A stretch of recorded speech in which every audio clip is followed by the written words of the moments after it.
One day, in the quiet countryside of Scotland, a young boy was playing near a swamp when he suddenly lost his footing and fell into the thick, muddy water. The more he struggled, the deeper he sank. Terrified, he screamed for help, his cries echoing across the open fields. A poor farmer named Fleming was working nearby when he heard the desperate cries.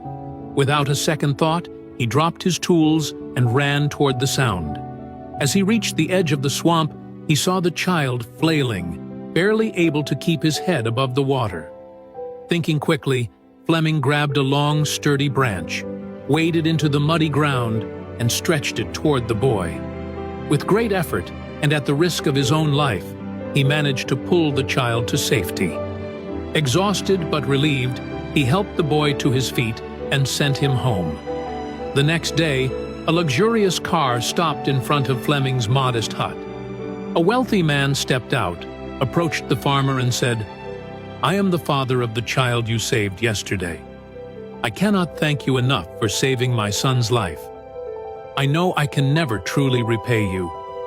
But is there anything I can do for you?" The farmer, touched by the man's gratitude, replied, "I appreciate your kindness, but I cannot accept money for something I did out of humanity." At that moment, the farmer's young son appeared at the door of the hut.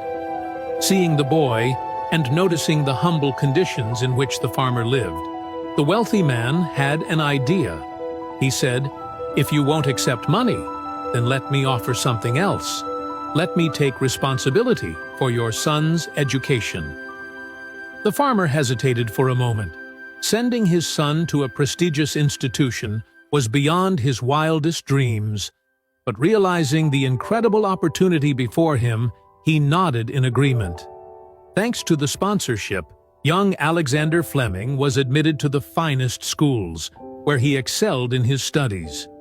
He later attended St. Mary's Hospital Medical School in London, where his relentless curiosity and scientific brilliance led him to a groundbreaking discovery: the world's first antibiotic, penicillin, in 1928.